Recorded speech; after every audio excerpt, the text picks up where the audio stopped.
Hello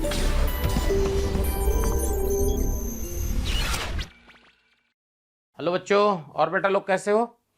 पिछली class में हम लोग बात कर रहे थे सॉल्ट हाइड्रोलाइसिस की, याद आ रहा है सॉल्ट हाइड्रोलाइसिस। तो सॉल्ट अपने पिछली क्लास में बेटा टाइप्स ऑफ सॉल्ट की बात की थी। तो टाइप्स ऑफ सॉल्ट का एक्वस सॉल्यूशन का नेचर क्या होगा ये सब बात की।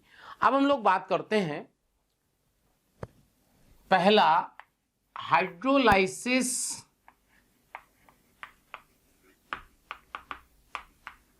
Of salt of weak acid and strong base. Okay, weak acid strong base का जो सॉल्ट है उसके सॉल्ट हाइड्रोलाइसिस की बात करेंगे बेटा, ठीक है। सो CH3CONa लेते हैं, मान लीजिए इसका कंसंट्रेशन C मोलर है। इसको जब आप वाटर में डाले तो ये आयोनाइज हुआ ऐसे।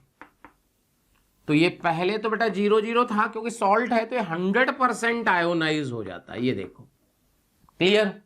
अब इसमें दो पार्ट है, एनायन और कैटायन। देखो अभी जो Na+ होता है, Na+, इसको हम लोग बोलते हैं स्पेक्टेटर आयन। अभी हुए स्पेक्टेटर आयन क्या होता है? स्पेक्टेटर आयन, स्पेक्टेटर का मतलब होता है क्या? दर्शक, देखने वाला। तो स्पेक्टेटर आयन देखो क्या होता है, it is a part of strong acid and strong base. समझना बेटा, it is a part of strong acid and strong base except H+ and OH-। मतलब H+ OH- के अलावा जो स्ट्रॉन्ग एसिड स्ट्रॉन्ग बेस का पार्ट होगा उसे हम स्पेक्टेटर आयन कहेंगे। And spectator ion do not take part in hydrolysis. Okay, तो हाइड्रोलाइसिस किसकी होगी? CH3CO- की होगी। इसकी रिएक्शन वाटर से होगी, तो यहां बन जाएगा CH3COH और OH-। अब देखो इसमें क्या क्या निकालते हैं हम लोग। हर केस में क्या निकालेंगे? Degree of hydrolysis, hydrolysis constant, pH, तीन चीजें निकालेंगे। तो सबसे पहले इसका इक्विलिब्रियम कांस्टेंट जो होता है, इक्विलिब्रियम, वो होता है बेटा KH। इसको बोलते हैं hydrolysis constant. Okay, hydrolysis constant, clear. अब ये हुआ कि हाइड्रोलाइसिस अगर बात की जाए कि यार हाइड्रोलाइसिस कांस्टेंट है तो कैसे होगा समझते हैं। देखो होता क्या है, CH3COH जब आयोनाइज होगा CH3CO- में, सबको पता है, ठीक है। और वाटर जब आयोनाइज होता है, ये है, इसका इक्विलिब्रियम कांस्टेंट K होता है और इसका KW होता है। चेक करो, अगर इसमें फर्स्ट रिएक्शन को रिवर्स करके इसमें ऐड करते तो देखो ये आ जाएगी। तो इसका जो KH होगा वो होगा KW/KA। देख लो, क्लियर। अब देखो इसका निकालने का एक और तरीका है। तरीका क्या है कि देखो यहां पे ये पार्ट है एसिड का। अगर एसिड का पार्ट एसिड की तरह बिहेवियर शो कर रहा है तो उसका इक्विलिब्रियम कांस्टेंट होगा Ka1 Ka ना। बेस का पार्ट बेस की तरह बिहेवियर शो कर रहा है Kb Kb1 इस तरह। लेकिन अगर एसिड का पार्ट बेस की तरह बिहेवियर शो कर रहा है, जैसे इसमें एसिड का पार्ट है लेकिन OH- दे रहा है, यानी ये बेस का बिहेवियर शो कर रहा है। चेक करो, अगर एसिड का पार्ट बेस का बिहेवियर शो करे तो इक्विलिब्रियम कांस्टेंट होगा Kw/समथिंग। अब बाई समथिंग क्या होगा वो समझना है। अगर हम कहें कि वो जो बाई समथिंग है वो क्या होगा कि Kw/व्हाट, तो Kw जो बन रहा हो उसका इक्विलिब्रियम कांस्टेंट। क्या एसिटिक एसिड बन रहा है? Kw/K। अगर बेस बन रहा होता Kw/Kb। पॉलीप्रोटिक होंगे उसकी भी बात करेंगे अभी, पहले इतनी बात समझ में आ गई। तो देखिएगा बेटा आगे समझिए, बहुत आसान है, मतलब घबराना नहीं है, बहुत आसान है। CH3CO- प्लस वाटर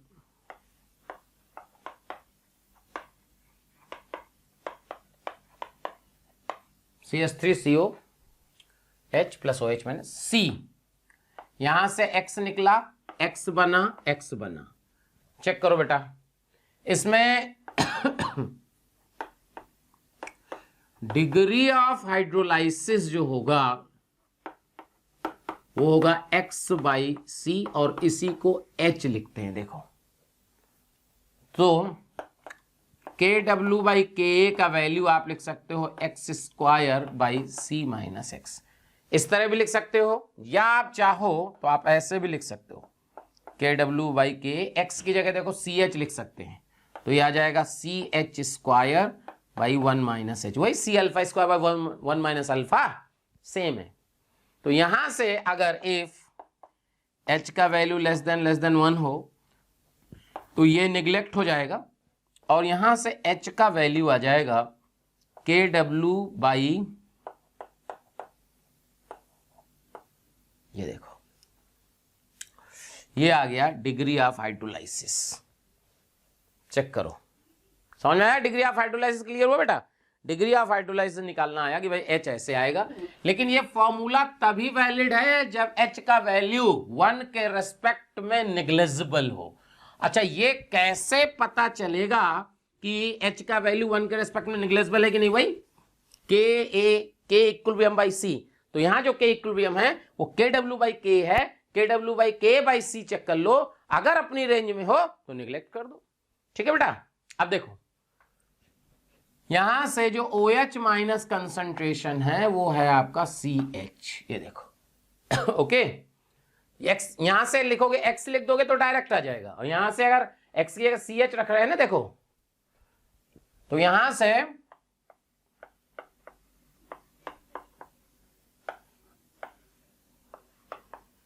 ये देखिए क्या OH माइनस क्लियर हो गया? क्लियर है बेटा? समझ में आया?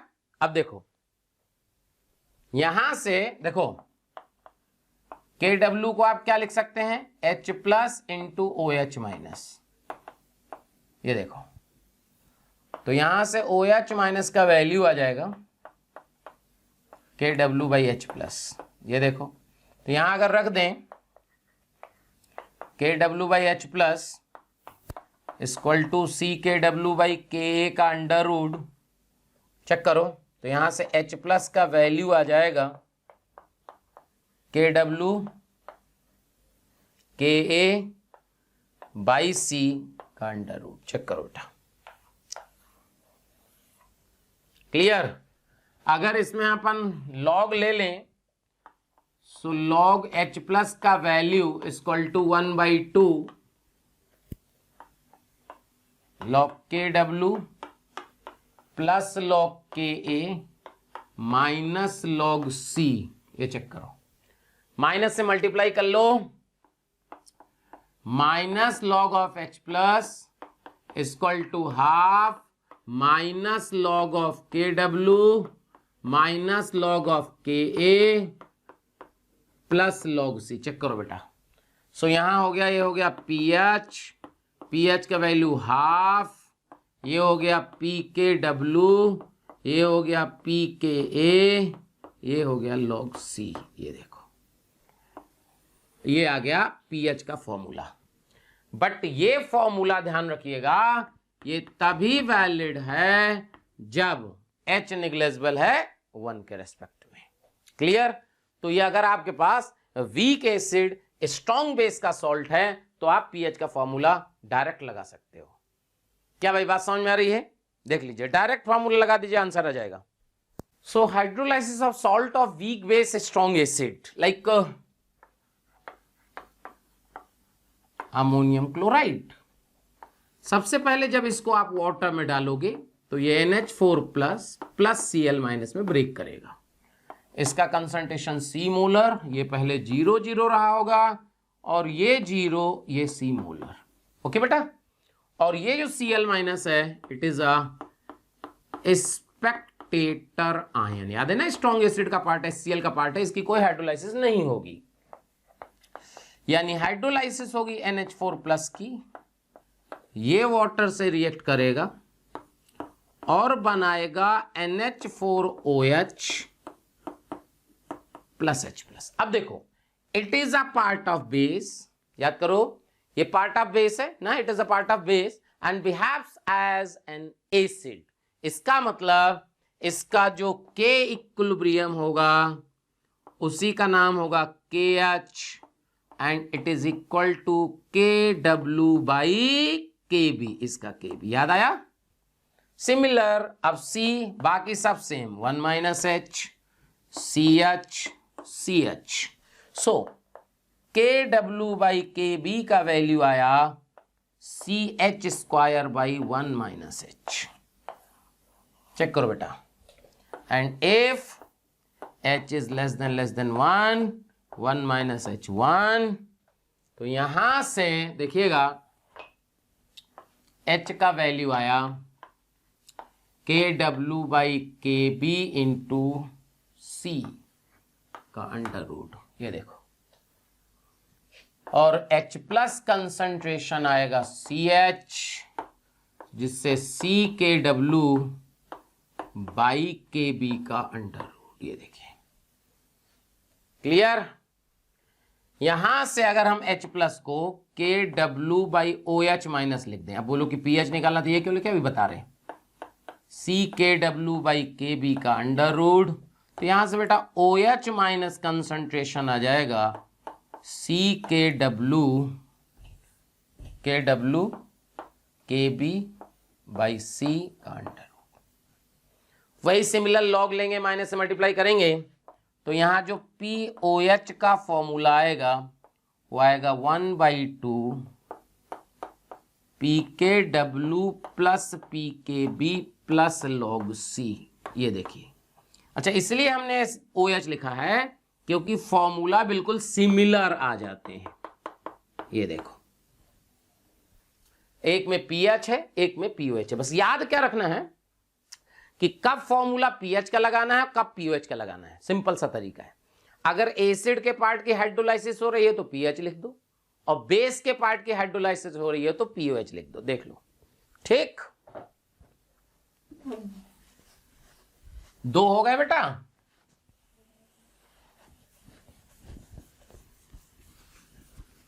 अब हम लोग बात करेंगे hydrolysis of salt of strong acid strong base, समझिएगा।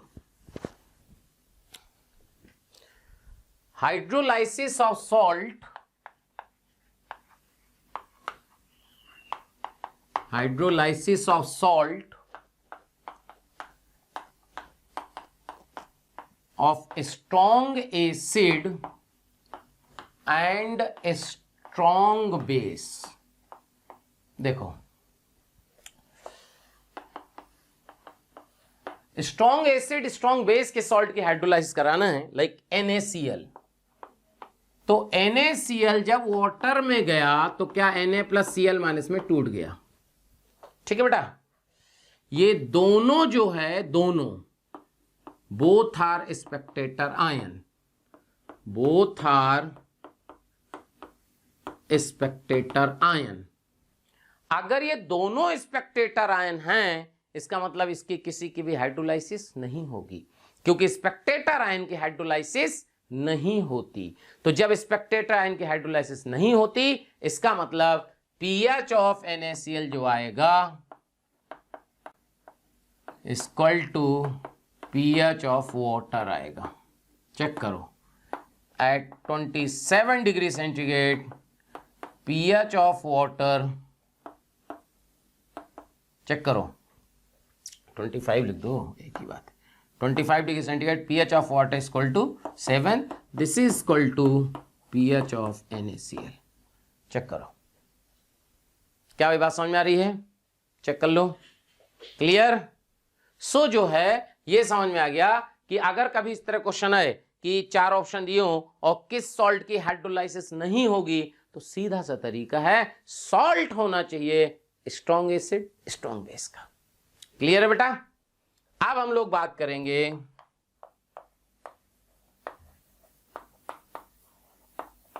Hydrolysis of salt of weak acid and week base. Weak acid and weak base के सॉल्ट की बात करेंगे तो देखो, जैसे CH3CONH4, ये सबसे पहले वाटर में गया, आयोनाइज हुआ ऐसे। चेक करो बेटा, यहां C मोलर, यहां 0 0 और बाद में ये 0, ये C मोलर, ये C मोलर। क्या ये कैटायन एनायन दोनों ही पार्ट वीक के हैं? इसका मतलब इसमें दोनों ही हाइड्रोलाइज होंगे बेटा। तो इसका मतलब यह हुआ कि इसमें कैटायन और एनायन दोनों की हाइड्रोलाइसिस होगी। तो यहां जब आप इसमें वाटर की रिएक्शन कराइएगा तो यहां से आएगा CH3COH NH4OH, ये देखो। तो अगर इसका C कंसंट्रेशन और हाइड्रोलाइसिस H मान लें। थैंक यू स्टूडेंट्स, इतना स्नेह और प्यार देने के लिए। आप लोगों ने मेरे को और मोशन परिवार को जो प्यार दिया है, जो स्नेह दिया है, मैं उसके लिए धन्यवाद कहता हूं। हजारों बच्चे हमारे वीडियो लेक्चर देख के लाभान्वित हो रहे हैं। बेटा आप सभी बच्चों से रिक्वेस्ट है कि डिस्क्रिप्शन बॉक्स में जाइए और लिंक को क्लिक करिए और फ्री में अपना रजिस्ट्रेशन मोशन में सुनिश्चित करें। साथ ही साथ जिन बच्चों को डाउट सॉल्विंग और स्टडी मटेरियल की भी सुविधा चाहिए, वो लिंक पे जाएं और क्लिक करें और प्रीमियम कोर्स के लिए अप्लाई कर सकते हैं। बेटा दोनों की सेम मानेंगे, ये देखिए। और इसका जो इक्विलिब्रियम कांस्टेंट होगा बेटा KH, ध्यान रखना, KH होता है KW बाई KAKB। ओके, सो यहां से KW बाई KAKB का वैल्यू आएगा CH का square divide by C1 minus H का स्क्वायर। चेक करो, तो यहां से जो आया वो आया H बाई 1 माइनस H का स्क्वायर KW बाई KAKB। ये देखो, खास बात कि यहां H निकालने में कहीं C नहीं है, यानी degree of hydrolysis of salt of weak acid weak base is independent of concentration. Check करो, यानी देखो अगर ये H निग्लेक्ट हो जाए तो H का वैल्यू आ जाएगा KW बाई KAKB का अंडर रूट। कोई जरूरी नहीं है कि H निग्लेक्सिबल हो, नहीं हो तो अपन क्वाड्रेटिक नहीं बनेगी, इसको अंडर रूट कर लेंगे, लीनियर इक्वेशन बनेगी। ठीक है बेटा, अब ध्यान से, एक तो आया। दूसरा जो सबसे इंपॉर्टेंट पॉइंट आया कि जो डिग्री ऑफ हाइड्रोलाइसिस है, ध्यान से स्टेटमेंट लिखते हैं, समझिएगा। Degree of hydrolysis of salt of weak base weak acid weak base. Check करो क्या लिखना है, देखो, degree of hydrolysis of salt of weak acid and weak base is independent of concentration of the salt। Check करो बेटा, salt के concentration से independent है। समझो इसका क्या मतलब है। कहेगा सॉल्ट का कंसंट्रेशन 0.1 मोलर है, 20% हाइड्रोलाइज हो रहा है। अब सॉल्ट का कंसंट्रेशन 0.2 मोलर है, यानी डबल कर दिए तो कितना परसेंट आयोनाइज होगा? तो हम क्या कहेंगे? 20%। क्यों?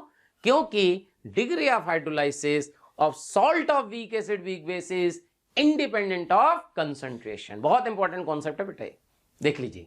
एक तो आ गया KH आ गया, H आ गया, अब आपको निकालना है pH। देखो pH निकालने के लिए कहीं भी सोल्यूशन में H प्लस OH माइनस नहीं है। जैसे जनरली सॉल्ट में होता था कि सोल्यूशन में H प्लस OH माइनस मिल जाता था, यहां नहीं है। तो पता क्या होगा, जो एसिड बेस बने हैं उन्हीं से हम H प्लस निकालेंगे। यानी ये जो एसिड बना ये फर्दर आयोनाइज होगा ऐसे और ऐसे, और ये जो H प्लस देगा यहीं से सोल्यूशन का pH आएगा। तो देखिएगा इसका इक्विलिब्रियम कांस्टेंट होगा K की जगह आप लिखोगे CH3CO minus H plus concentration by CH3COH concentration. ठीक है भाई, तो यहां से जो H प्लस कंसंट्रेशन आएगा वो आएगा के a into acetic acid concentration by acetate ion concentration. Check करो, अब एसिटिक एसिड बाई एसीटेट, अगर आप देखोगे यहां से देखना जरा ध्यान से, ऊपर वाली इक्वेशन में फिर से आप लिखिए के डब्ल्यू बाई के ए के बी का वैल्यू है CH3COH NH4OH, ध्यान से बेटा ना, this divide by CH3CO minus NH4 plus. अब एक बात समझो, क्या ये दोनों सेम है? ये दोनों सेम है, तो यहां से के डब्ल्यू बाई के ए के बी का वैल्यू आप लिख पाइएगा CH3COH का स्क्वायर बाई CH3CO माइनस का स्क्वायर, यानी कि CH3COH बाई CH3CO माइनस की वैल्यू की बात करें तो अंडर रूट के डब्ल्यू बाई के ए के बी आएगा। क्या पुट करके H प्लस आ गया? चेक करो बेटा, H प्लस निकालना है ना तुम्हें, तो यहां से आप देखो कि H प्लस कैसे आएगा।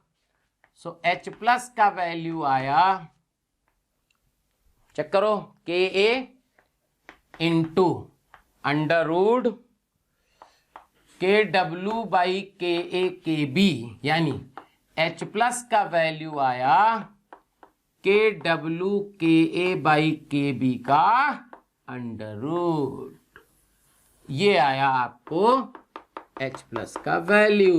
क्या pH निकाल लो इससे? ये है आपका हाइड्रोलाइसिस ऑफ सॉल्ट और वीक एसिड वीक बेस। खास बात, H प्लस में भी C नहीं आ रहा, यानी pH of the salt is also independent of concentration, independent of the concentration। क्या भाई बात समझ में आ गई? अब देखो एक बात समझो, आयनिक की क्या खासियत है। मैक्सिमम लोग सॉल्ट हाइड्रोलाइसिस में क्या करते हैं, पूरा थ्योरी पढ़े, फॉर्मूला रटे, लेकिन बात यह है कि फॉर्मूला अप्लाई करना नहीं आया। रट तो लिए, बढ़िया पढ़ भी लिए, रट भी लिए, लगता है सब आता भी है, लेकिन जब हम क्वेश्चन करते हैं तो क्वेश्चन के आंसर नहीं आ पाते। अब क्वेश्चन के आंसर नहीं आ पाते तो फिर क्या होगा, कैसे पता करेंगे भाई क्या करना है? तो देखो बहुत समझना है इसमें, जो है थोड़ा कोई बहुत बड़ी चीज नहीं है, बट समझना है थोड़ा सा। अगर आपको क्वेश्चन ऐसे आया कि डायरेक्ट सॉल्ट ही दे दिया और बोला इसका पीएच बताओ, जैसे क्वेश्चन आया, आईआईटी का क्वेश्चन है, बोला find pH of 0.1 molar NaA solution. ये देखो गिवन है, गिवन Ka ऑफ Ha 10 की पावर -5। अब ध्यान सुनो, लॉजिक लगाते हैं। आपको क्वेश्चन में दिया क्या दिया है, NaA का पीएच, यानी it is a salt, Na is the salt of NaOH and Ha, यानी it is a salt of weak acid strong base. तो यहां से आप देखो, क्योंकि यही दिया है, इसमें Na प्लस स्पेक्टेटर आयन होगा, तो क्या जो भी पीएच आएगा क्या वो A माइनस की हाइड्रोलाइसिस से आएगा। सो अपन क्या करेंगे कि A माइनस की हाइड्रोलाइसिस जब कराएंगे तो A माइनस वाटर से रिएक्शन किया और बनाया Ha plus OH minus. Check कर लो बेटा, अब ध्यान सुनना, A minus is a part of the acid and behaves as an base. Check करो, A minus is a part of acid but behaves as a base. So इसका मतलब कि इसका जो KH होगा, K या KB, KW बाई, चेक करो KH क्या होगा, KW बाई KA। ये देखो KH निकालना आ गया ना, बहुत आसान हो जाता है। देखो यहां पे इसका कंसंट्रेशन कितना दिया है, 0.1, यहां से X निकालो, X बनाओ, X बनाओ, KW बाई KA का वैल्यू आएगा X² बाई 0.1 माइनस X। ये देखो, ठीक है। सो यहाँ KW का वैल्यू दिया है 10 की पावर माइनस 14 माइनस 5 10 की पावर माइनस 9 हो गया 10 power 9.1 equal to x square. ये निगलेक्ट हो गया, कैसे चेक किए? KW बाई K 10 की पावर माइनस 9 बाई 0.1 बहुत कम है, तो x का वैल्यू आ गया, ये देखो x क्या है OH माइनस, तो POH का वैल्यू 5 आ गया, इसका मतलब PH का वैल्यू बोलो 9 आ गया, आंसर आ गया। चेक करो, ये पहला केस है। पहला केस ये कि आपको डायरेक्ट सॉल्ट ही दिया है, ठीक है, सॉल्ट हाइड्रोलाइसिस कर दो। अब अगला केस ये है, क्वेश्चन कैसे आया, बोला find the pH of the following solution.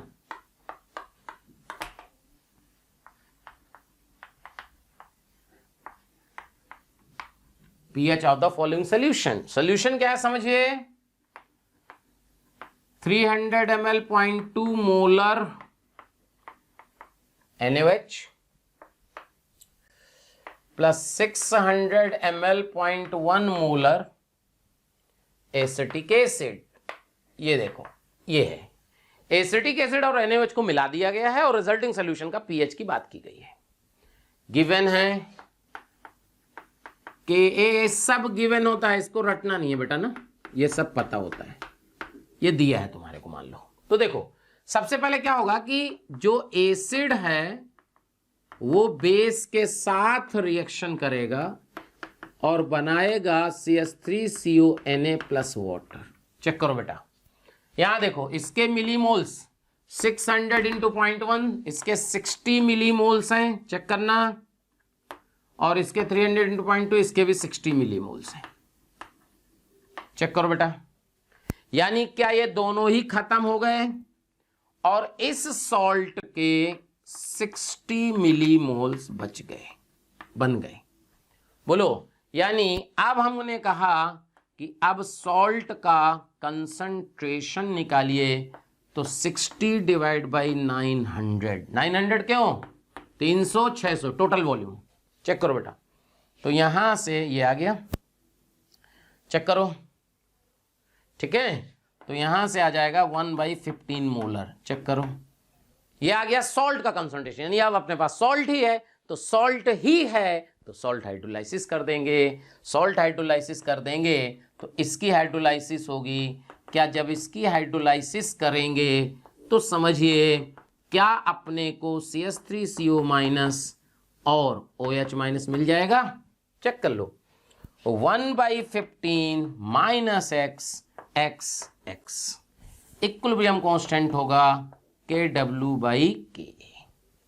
क्या भाई एकदम समझ में आनी चाहिए, नहीं समझ में आए, नहीं समझ में आए तो कुछ नहीं कर सकते, फिर क्या करोगे यार, ऑनलाइन है, ज़्यादा फ़ोन कर सकते हो, हमारे को फ़ोन कर लेना कभी ना। सो KW/KA का वैल्यू आप लिखिएगा, ये आएगा x² बाई 1/15 माइनस x, ये निगलेक्ट हो जाएगा अपनी थ्योरी से, ये 10 की पावर माइनस 9 इंटू 1/15 का under root equal to x equal to OH minus. ये देखो, और एक बार OH माइनस आ गया फिर तो आपको पता ही, OH माइनस आ गया तो POH आ जाएगा, 14 से माइनस कर दीजिएगा PH आ जाएगा। क्या भाई समझ में आया, देख लो, ये क्वेश्चन है, नोट कर लो जल्दी से, ठीक है। अगला क्वेश्चन, मान लीजिए क्वेश्चन यही है और यहां पे जो है बस ये लिखा है, क्वेश्चन है ये। अब इसमें क्या होगा देखो समझो, इसमें क्या होगा कि CH3COH का रिएक्शन जब NaOH से कराएंगे तो यहां मिलेगा CH3CONA प्लस वाटर। ये देखो, इसके मिलीमोल है 30, इसके मिलीमोल है 60। चेक करो बेटा, तो इसमें क्या हुआ कि एसिटिक एसिड जो है लिमिटिंग हो गया, ये 0, ये 30 बच गया और ये 30 मिलीमोल बन गया। अब एक बात समझना, ध्यान से समझिएगा, ये भी बेस है और ये भी बेस है, लेकिन NaOH स्ट्रॉन्ग बेस है और CH3CONA जो बना है वो बहुत वीक बेस होता है। तो कभी भी अगर स्ट्रॉन्ग वाला बच जाए, वीक वाला लिमिटिंग हो जाए, स्ट्रॉन्ग वाला बच जाए, ध्यान से, अगर स्ट्रॉन्ग वाला बच जाए तो फिर सारा का सारा पीएच जो है स्ट्रॉन्ग वाले से निकाल लेते हैं। तो यानी सीधे लिख दो भैया, इसमें जो है ज्यादा दिमाग नहीं लगाना है। NaOH का कंसंट्रेशन 30 डिवाइडेड बाई 600, ये देखो, क्लियर, 1/20 मोलर, क्लियर। तो POH आ जाएगा माइनस लॉग ऑफ 1/20 यानी लॉग ऑफ 20, निकाल लेंगे। PH POH आ गया, 14 से माइनस कर देंगे, PH आ जाएगा, आंसर आ गया। ये केस क्लियर हो गया। देखो प्यारे बच्चों, बहुत सारे बच्चों के कमेंट आ रहे हैं ना कि आप इस टॉपिक पे वीडियो बनाइए। तो मैं बच्चों आपको बताना चाहता हूं कि ऐसा हो सकता है कि वो वीडियो ऑलरेडी चैनल में पड़ा हो। उसके लिए आपको करना क्या है कि मोशन के चैनल को सब्सक्राइब करना है और बेल आइकन को हिट करना है, जिससे आपके कोई भी नोटिफिकेशन मिस ना हो। हम कोशिश करेंगे कि आपकी जो डिमांड है मोशन परिवार पूरी करे, ठीक है। अब अगला जो केस होता है ना, उसमें अगर स्ट्रॉन्ग वाला लिमिटिंग हो जाए, वीक वाला बच जाए, वो बफर सोल्यूशन होता है, उसकी बात थोड़ी देर में करेंगे, ठीक है बेटा, बफर की अलग से बात करेंगे अपन। अब हम लोग बात करते हैं, देखो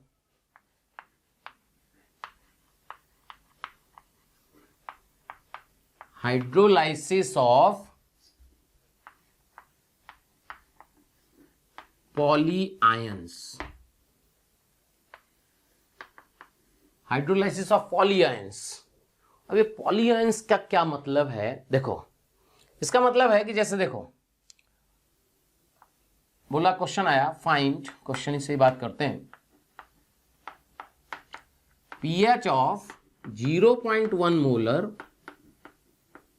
Na2S, और आपको गिवन है Ka1 इक्वल टू 10⁻⁻7 और Ka2 equal to 10⁻⁻13 for H2S।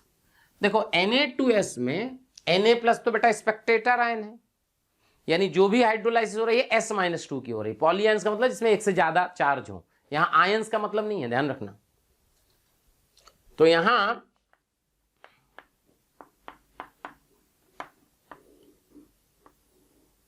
ये देखो,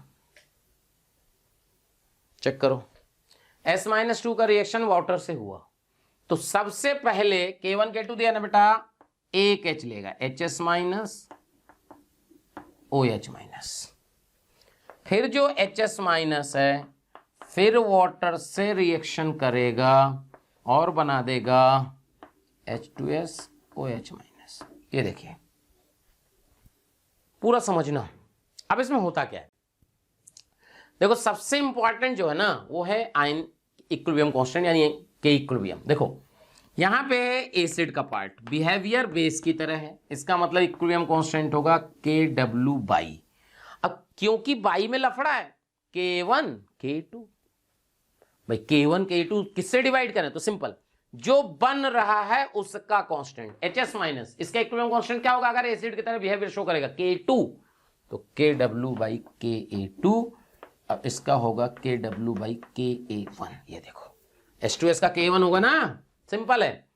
KW/Ka2 की वैल्यू इससे बहुत बड़ी होगी, तो अगर इसमें 0.1 मोलर है, यहां से X निकला, तो क्या यहां X बनेगा, X बनेगा, और वही जो X बना, क्या यहां से Y निकला, यहां Y बना, Y बना, सोल्यूशन में OH minus X plus Y हो जाएगा, और ये X माइनस वाई, तो ये भी X माइनस वाई, ये पहले पढ़ चुके हैं पॉली, याद है पॉलीप्रोटिक में।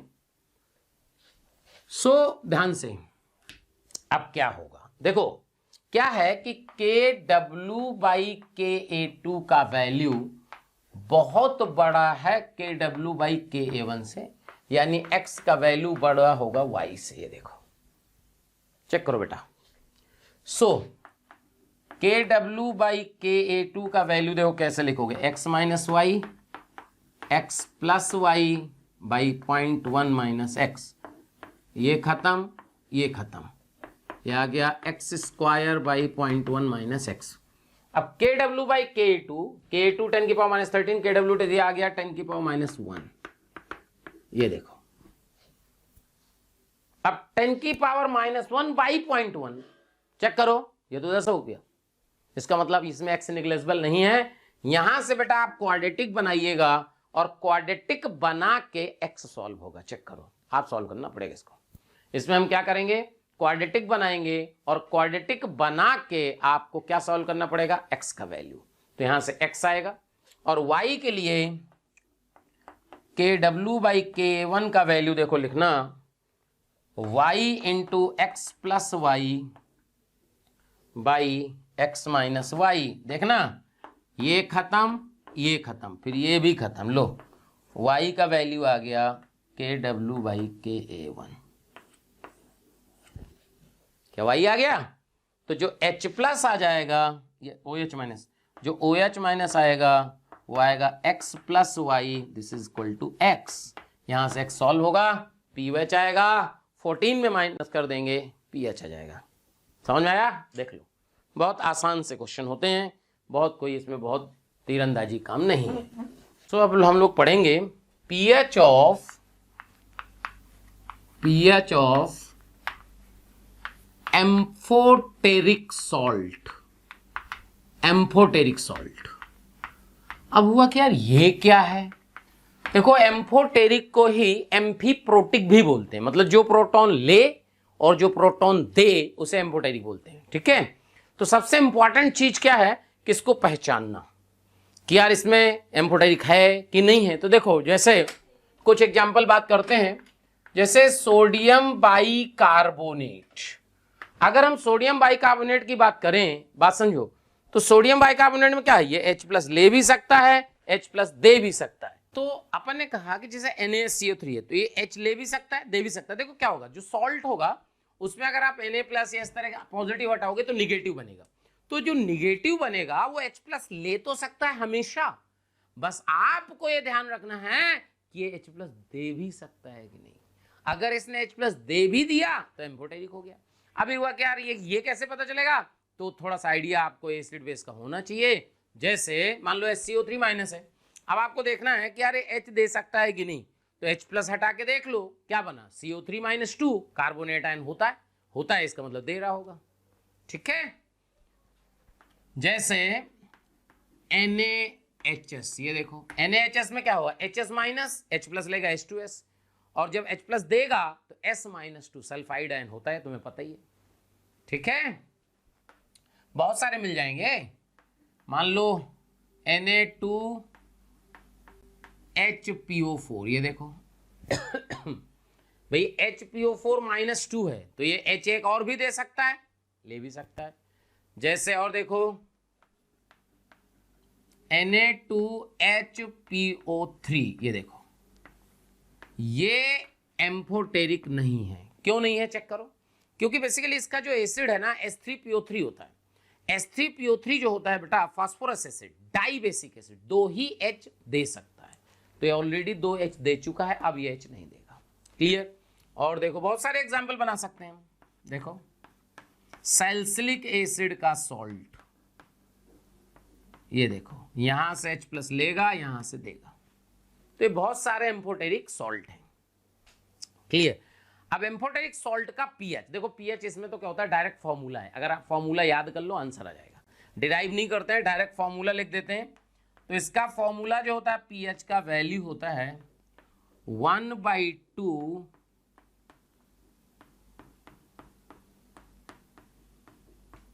pK1 plus pK2। अब यहां ये बहुत इंपॉर्टेंट है, क्यों? क्योंकि एक्चुअली में अगर डाइबेसिक एसिड है तो pK1 प्लस pK2 में कोई दिक्कत नहीं है।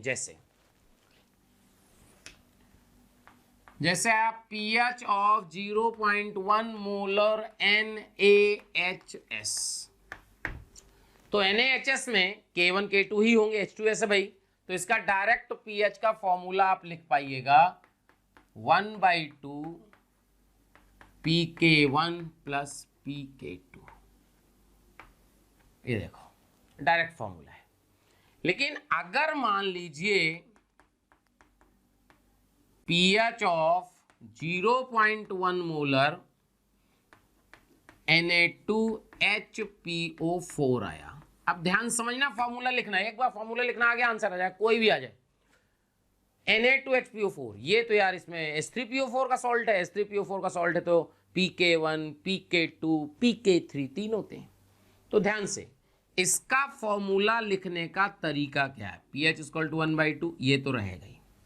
अब आपको क्या देखना है, ध्यान सुनना, ये देखो कि अगर ये एसिड की तरह इसका बिहेवियर है तो ये किस नंबर का H+ देगा। अगर ये एसिड की तरह बिहेवियर शो करे तो क्या ये 3rd नंबर का H देगा, 2 निकल चुके हैं, 3rd, तो जिस नंबर का H देने वाला है उसका लिख दीजिए और उसके पहले वाला लिख दीजिए, आंसर आ गया। बहुत आसान है, देखो pH of 0.1 मोलर Na4H2A, ये लो Na4H2 और H6 से एक हेक्सा बेसिक एसिड है, मतलब 6 H निकल सकते हैं। तो बताओ pH क्या होगा, देखना लिखना अगर आ गया तो बहुत आसान है। pH = 1/2, किस नंबर का H निकलेगा, 4 निकल चुके बेटा, 5वां, यानी pKa5 प्लस pKa4। मतलब ये रट मत लेना कि 1/2 pK1 प्लस pK2 लिखना है? लिखना आया। खास बात, इस सॉल्ट का जो pH है वो कंसंट्रेशन से इंडिपेंडेंट है, देख लीजिए कोई कंसंट्रेशन का रोल नहीं है। सो जो है एम्फोटेरिक सॉल्ट का pH भी आपको निकालना आ गया कि यार एम्फोटेरिक सॉल्ट का pH हम लोग कैसे निकालेंगे, ठीक है बेटा। अब हम लोग जो बात करते हैं, समझें,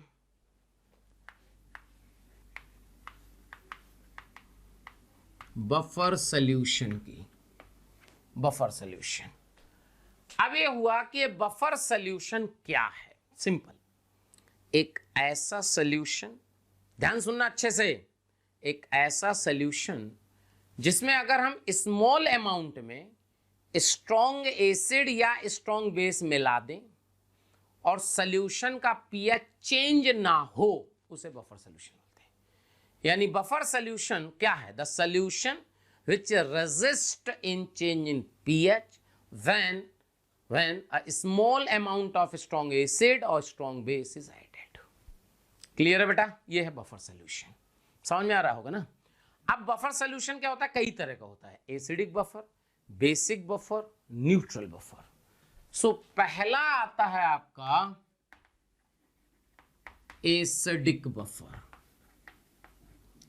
अभी वो एसिडिक बफर क्या है, तो ध्यान सुनिएगा, एसिडिक बफर क्या है, it is a solution of weak acid. ध्यान सुनिएगा, it is a solution of weak acid and its conjugate base. यानी it is a solution of, it is a solution of weak acid and its conjugate base। ये देखिए, जैसे CH3COH, CH3CONa, ये देखो, ये हो गया वीक एसिड, ये इसका कॉन्जुगेट बेस। H2CO3 NaHCO3, ये देखो, H2CO3 Na2CO3 नहीं है, ध्यान रखना, गड़बड़ मत करना। क्यों नहीं है, क्योंकि इसका ये कॉन्जुगेट नहीं है, ठीक है।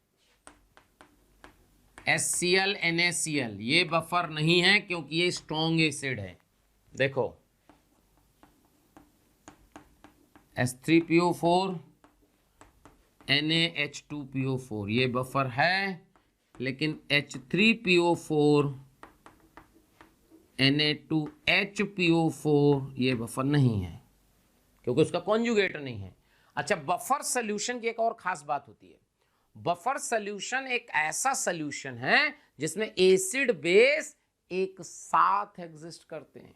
ऐसा क्वेश्चन आ सकता है कि which of the following pair exist together, तो एसिड बेस, कौन से एसिड बेस पेयर एक साथ सॉल्यूशन में एग्जिस्ट करेंगे, वो होगा बफर सॉल्यूशन। देख लीजिए, ये है बफर सॉल्यूशन। क्लियर बेटा।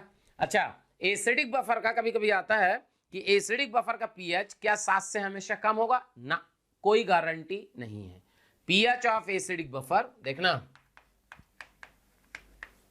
pH of acidic buffer may be greater than 7, less than 7 और equal to 7, कुछ भी हो सकता है। क्लियर है? तो एसिडिक बफर का pH ऐसा जरूरी नहीं है कि 7 से कम हो। ये एसिडिक बफर है बेटा, ठीक है? क्लियर? ये ध्यान रखना, ये भी एसिडिक बफर है। H3BO3 Na2B4O7.7H2O, ये कोई भी क्रिस्टलाइजेशन, ये देखो ये वीक एसिड, ये इसका कॉन्जुगेट बेस, ठीक है? ये बफर सॉल्यूशन। अब आता है दूसरा basic buffer. So basic buffer क्या होगा समझो, it is a solution of weak base and समझो, it is a solution of weak base and its conjugate acid, ठीक है? Like ammonium hydroxide, ammonium chloride, ammonium hydroxide, ammonium sulphate, RNH2 RNH3 plus Cl minus ETC, ये सब जो है basic buffer है। देखिए, ठीक है? तो एसिडिक बफर क्या होते हैं, बेसिक बफर क्या होते हैं, ये समझ में आया? अच्छा, pH of basic buffer same, pH of basic buffer में भी less than 7, greater than 7, equal to 7। प्यारे बच्चों, अगर आपको हमारी वीडियोस पसंद आ रही हों तो उनको लाइक और शेयर करें, जिससे जरूरतमंद बच्चों तक वो वीडियो पहुंच सकें। और मैं बच्चों ये कहना चाहता हूं कि आप जब वीडियोस देखें तो उसमें कमेंट जरूर लिखें, क्योंकि एक एक कमेंट, आपका एक कमेंट मेरी पूरी टीम को मोटिवेशन देता है। इसलिए आपसे रिक्वेस्ट है बेटा कि कमेंट जरूर करें। अब आता है इसके बाद न्यूट्रल बफर, समझिए।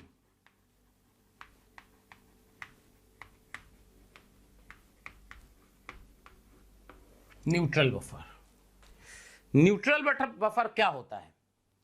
The salt of weak acid, weak base, the salt of weak acid and weak base is known as neutral buffer. अच्छा, न्यूट्रल बफर का पीएच बोले 7 होगा ना, सेम, 7 से ज्यादा, 7 से कम, 7 के बराबर, कुछ भी हो सकता है। क्लियर? अब देखिएगा, अब हम लोग जो बात करते हैं वो बात करते हैं, थोड़ा समझियो, बफर एक्शन। अभी वो यार बफर एक्शन क्या है? बफर एक्शन का मतलब होता है मैकेनिज्म ऑफ बफर, कैसे बफर पीएच में चेंज नहीं होने देता। देखिए, जैसे सपोज आपके पास CH3COH और CH3CONA का बफर है, ये बफर है, और इसमें हमने स्ट्रॉन्ग एसिड मिला दिया। Suppose if strong acid HCl is added, suppose, होता क्या है, देखो ध्यान सुनना, पीएच कैसे चेंज होता है। अगर सॉल्यूशन में स्ट्रॉन्ग एसिड का एक ड्रॉप भी है तो खट से पीएच चेंज होता है। यानी अगर सॉल्यूशन में एसिड स्ट्रॉन्ग मिल गया ना, पीएच बहुत जल्दी चेंज होता है। लेकिन जैसे ही आपने HCl मिलाया, देखो HCl एसिड है और ये बेस है, तो होगा क्या कि बफर का जो बेसिक वाला पार्ट है वो HCl से रिएक्ट करेगा। मान लीजिए C1 है, ये C2 है ना, तो यहां से मिला देगा ये CH3COH और NaCl। तो यहाँ पे इसका कंसंट्रेशन C2 है और X है। आपने बताया था कि जो स्ट्रॉन्ग एसिड स्ट्रॉन्ग बेस मिलाते हैं वो स्मॉल अमाउंट पे मिलाते हैं, यानी HCl होता है लिमिटिंग। तो यहाँ C2 माइनस X और यहाँ पे जो C1 था C1 प्लस X। ये देखो, मिलाया था हमने स्ट्रॉन्ग एसिड, लेकिन स्ट्रॉन्ग एसिड तुरंत रिएक्ट करके वीक एसिड में कन्वर्ट हो जाता है। अब जब वीक एसिड में कन्वर्ट हो गया, वीक एसिड से H+ निग्लेजिबल आता है, तो सोल्यूशन का पीएच चेंज नहीं होता, क्योंकि अगर पीएच चेंज इसके वजह से होता, बट ये तो बचा ही नहीं है, तो तुरंत ही खत्म हो गया, मिलाते ही बेस के साथ रिएक्ट किया, खत्म। अगर मान लीजिए if strong base is added, strong base add करोगे लाइक NaOH मान लीजिए, तो क्या होगा कि जो इसका एसिड वाला पार्ट है वो NaOH से रिएक्ट करेगा तो CH3CONa बना देगा, और ये लिमिटिंग होगा तो ये खत्म हो जाएगा, समझो। अच्छा सोचो, बफर का मतलब समझ में आ गया। बफर की खास बात क्या होती है कि बफर में एसिडिक पार्ट भी होता है और बेसिक पार्ट भी होता है। तो जब आप स्ट्रॉन्ग एसिड मिलाते हो तो बेस से रिएक्ट कर जाता है, खत्म। जब स्ट्रॉन्ग बेस मिलाते हो एसिड से रिएक्ट कर जाता है, खत्म। अच्छा, जो न्यूट्रल बफर है, न्यूट्रल बफर इसीलिए तो बफर है क्योंकि अगर हम न्यूट्रल बफर की बात करें, एग्जांपल देखें CH3CONH4, इसमें खास बात क्या है, ये बेसिक वाला यूनिट है, ये एसिडिक यूनिट है, देखो तो दोनों यूनिट है। तो जब आप एसिड मिलाओगे तो बेस के साथ रिएक्ट करेगा, बेस मिलाओगे एसिड के साथ रिएक्ट करेगा, इसीलिए तो बेटा सोल्यूशन का पीएच चेंज नहीं होता। समझ में आया कि नहीं? ये है बफर एक्शन, देख लो। अब हम लोग बात करते हैं pH of buffer solution.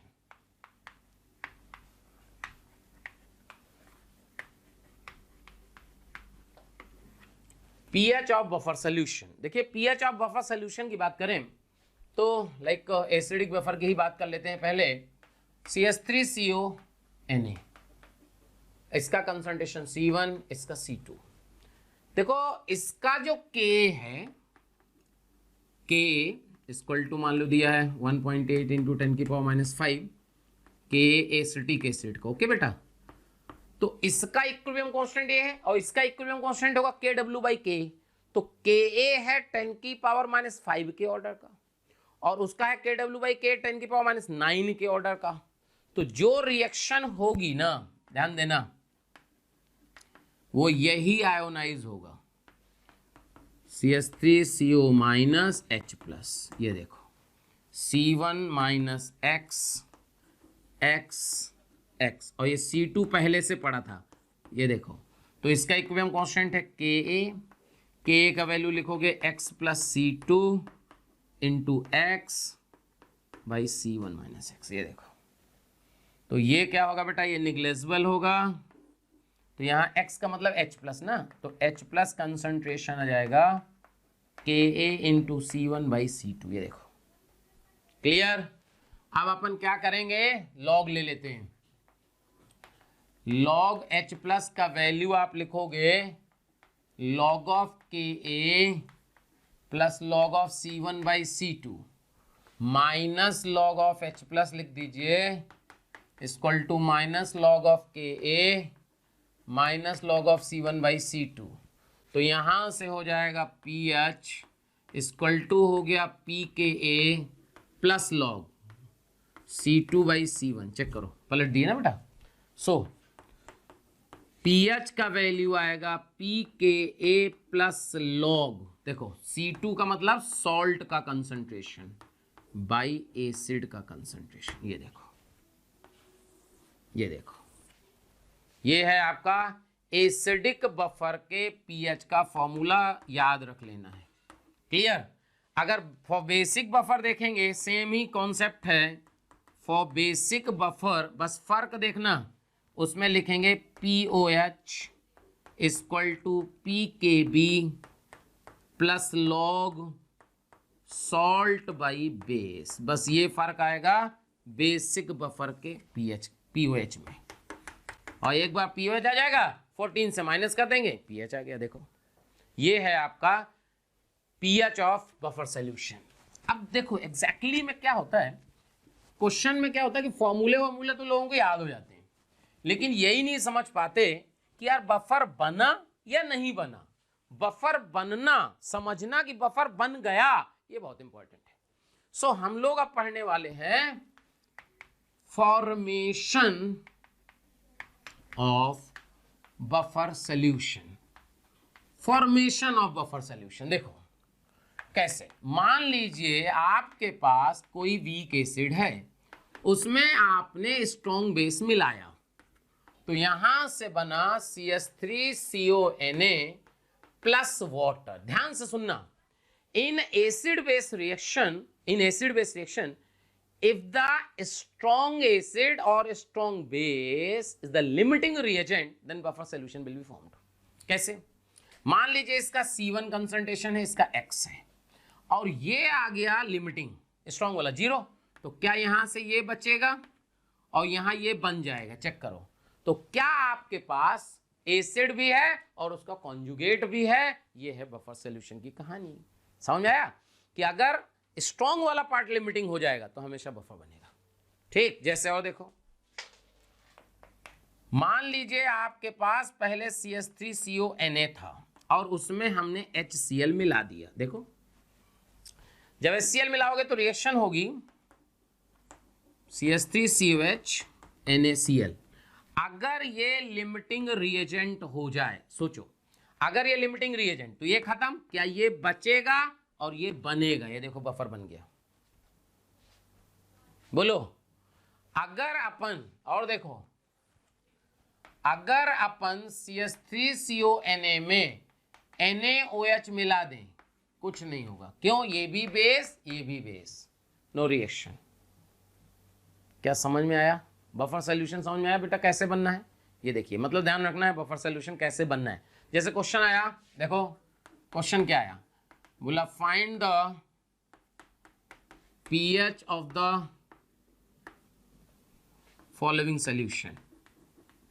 Following solution क्या है? देखो 300 ml 0.1 मोलर एसिटिक एसिड में 100 ml 0.2 मोलर NaOH मिला दो। ये देखो, चेक करो, एसिटिक एसिड में NaOH मिला रहा हो बेटा। सो एसिटिक एसिड में जब NaOH मिलाए तो यहां से मिला CH3CONA प्लस वाटर। CH3COH के मिलीमोल देखो, 300 इंटू 0.1 बेटा 30, 100 इंटू 0.2 20। चेक करो, क्या लिमिटिंग हो गया NaOH? ये 0, ये 30 माइनस 20 और ये बन गया 20। चेक करो, यानी क्या आपके पास वीक एसिड है और उसको कॉन्जुगेट बेस भी है। इसका मतलब क्या ये बफर सॉल्यूशन हो गया। और अगर बफर सॉल्यूशन हो गया तो आप तो फॉर्मूला लगा दो, खत्म। बफर सॉल्यूशन में क्या हो गया कि यहां से pH का वैल्यू आ जाएगा pKa plus log salt. Salt की जगह पे क्या लिख दीजिएगा 20, और भाई एसिड की जगह पे 30 माइनस 20 10। चेक करो, तो pKa प्लस लॉग 2। pKa आपको पता होगा, pH आ गया। ये देखो, बस अपने को इंपॉर्टेंट क्या है कि अपने को ये पता चल जाए कि बफर सॉल्यूशन है। बफर सॉल्यूशन है, फॉर्मूला लगाओ, आंसर। क्या भाई कहानी समझ में आ रही है? क्लियर? तो ये जो है बफर समझ में आया कैसे कैसे बनाना है। अब जो है एक और कॉन्सेप्ट होता है बफर रेंज।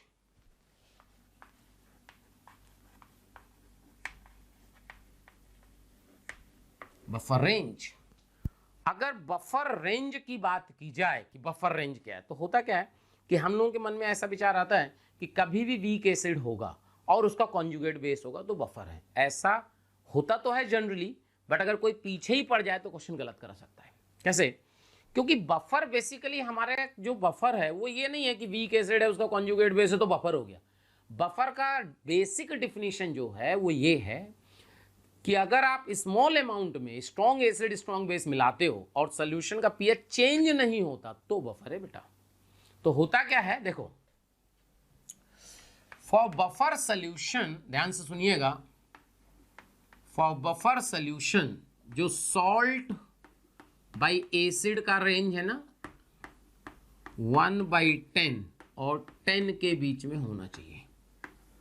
अगर ऐसा है तभी बफर होगा। ऐसा नहीं है कि किसी भी रेशियो में आप ले लो और वो बफर हो जाए, नहीं। चेक कर लो, तो यहां ध्यान रखना। तो अगर हम इसमें लॉग ले लें तो -1 से less than log salt by acid, क्या भाई लॉग ले लिए ना। अब इसमें पीके आप ऐड कर दो, इक्वालिटी में pK -1 pKa plus log salt by acid pK +1। तो ये हो गया, याद करो pH, यानी pH का वैल्यू pK -1 से pK +1 तक, यानी अगर यहां तक pH का वैल्यू है तभी सोल्यूशन बफर है, यानी pH का जो रेंज है वो pKa ±1। और फॉर बेस्ट बफर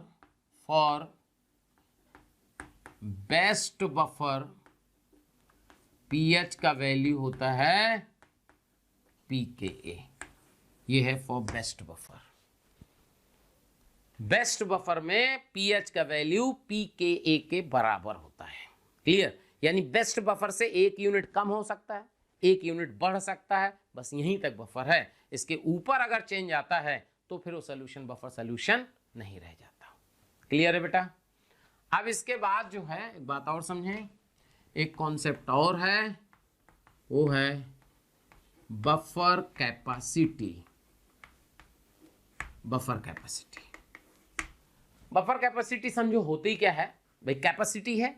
तो देखो, क्योंकि बफर में क्या है कि बेस्ट बफर से 1 यूनिट का पीएच चेंज हो सकता है, ये तो मतलब हुआ 1 यूनिट या तो बढ़ सकता है या तो घट सकता है। देख लो pKa ±1। तो सोचो बफर कैपेसिटी, जैसे बाल्टी है, बाल्टी की कैपेसिटी होती है भाई 5 लीटर हो सकता है, बस 5 लीटर से ज्यादा नहीं हो सकता। तो बफर कैपेसिटी का मतलब हुआ एक बफर की कैपेसिटी क्या हो सकती है भाई। कैपेसिटी क्या होती है, कैपेसिटी कैसे चेंज करते हैं, पीएच कैसे चेंज होता है, स्ट्रॉन्ग एसिड स्ट्रॉन्ग बेस के मिलाने से। तो ये कहता है कि 1 यूनिट का पीएच चेंज लाना है, क्योंकि मैक्स बेस्ट से 1 यूनिट पीछे है 1 यूनिट आगे। तो कहता है कि 1 यूनिट का पीएच चेंज लाने के लिए कितने मोल स्ट्रॉन्ग एसिड या स्ट्रॉन्ग बेस आप ऐड कर सकते हो, वो बफर कैपेसिटी है। बेसिक है, क्लियर? यानी द नंबर ऑफ मोल, समझिएगा,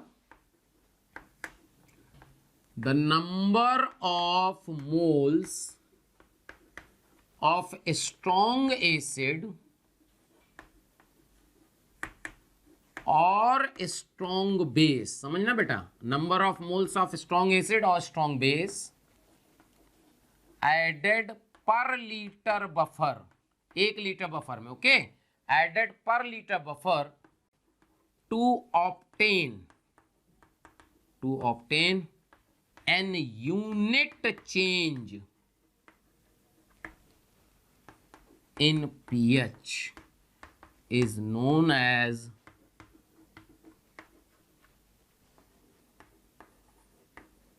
बफर कैपेसिटी।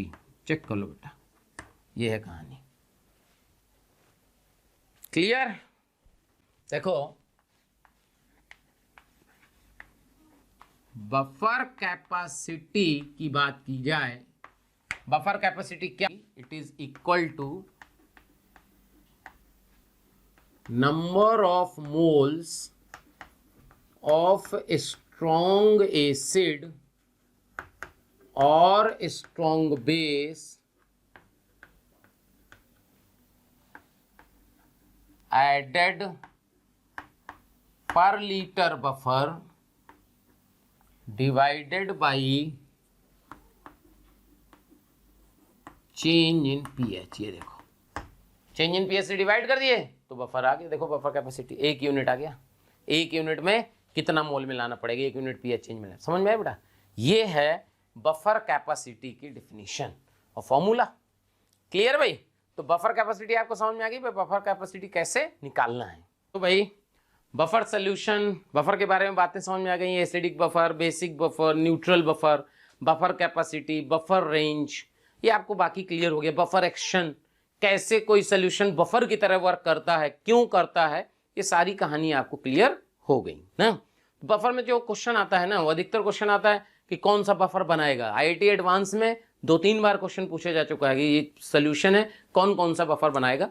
मैं आपको एक बात और बता देता हूं, ध्यान रखना, इस तरह क्वेश्चन आ सकता है कि which of the following acid base pair exist together. तो एसिड बेस पेयर जो एक साथ एग्जिस्ट करता है वो केवल बफर का होता है, क्योंकि और अगर कोई एसिड बेस पेयर है बेटा तो आपस में रिएक्शन करके सॉल्ट बना देता है। अच्छा, इसमें क्यों होता है? क्योंकि इसमें एसिड बेस अगर आपस में रिएक्ट भी करेगा तो फिर वही आ जाएगा भाई, CH3COH CH3CONA आपस में रिएक्ट कराओ तो H उधर जाएगा तो इधर CH3CO- बन जाएगा, उधर CH3COH बन जाएगा, कोई फर्क ही नहीं पड़ता। क्या पहले बताओ बात क्लियर हो रही है? तो ये है आपको जो है बफर की कहानी, भाई बफर कैसे कैसे हो रहा है।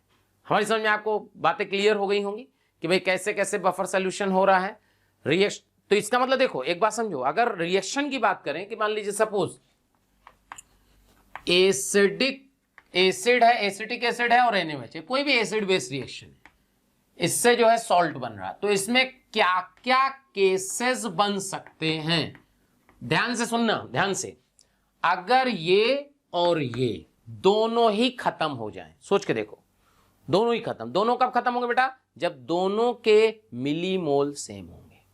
सोच के देखो, अगर दोनों के मिलीमोल सेम होते हैं तो ये खत्म हो जाएंगे, तो क्या सॉल्ट बन जाएगा? क्या सॉल्ट के मिलीमोल हम निकाल लेंगे, टोटल वॉल्यूम से डिवाइड कर देंगे तो सॉल्ट का कंसंट्रेशन आ जाएगा, और पीएच निकालने के लिए इस सॉल्ट की हाइड्रोलाइसिस कर देंगे। ये हो गया सॉल्ट हाइड्रोलाइसिस। क्लियर? ये हाइड्रोलाइसिस का क्वेश्चन हो गया। कब करना है अपने को समझ में आ गया? जब एसिड और बेस दोनों ही खत्म हो जाए। क्लियर?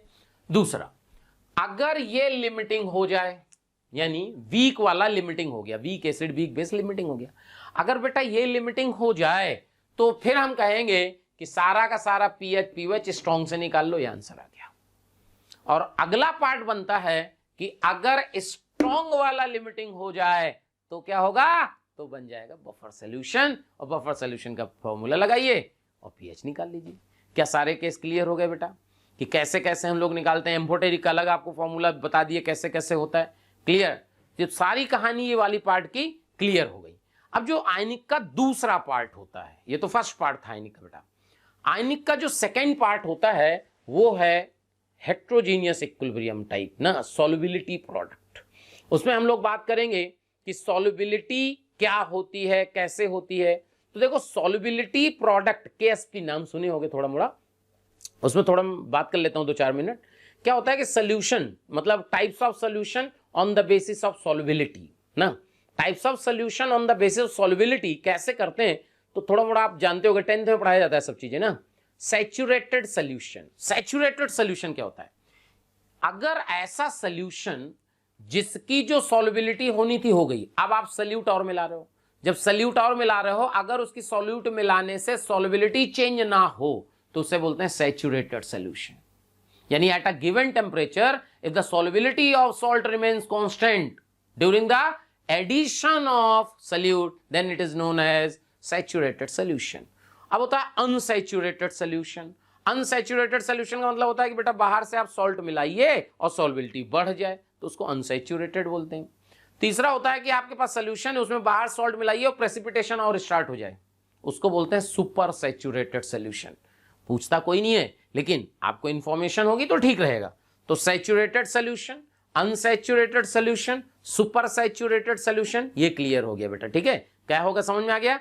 ठीक है, इसके बाद जो है अगली क्लास में हम लोग बात करेंगे सॉल्युबिलिटी प्रोडक्ट की, कि कैसे कैसे हम लोग सॉल्युबिलिटी निकालेंगे, कॉमन आयन इफेक्ट का क्या रोल है सॉल्युबिलिटी में, बफर में सॉल्युबिलिटी कैसे निकालेंगे। बहुत इंपॉर्टेंट लेक्चर होगा आने वाला लेक्चर, इसलिए उसको जरूर देखिएगा बेटा। ठीक है, चलिए थैंक यू।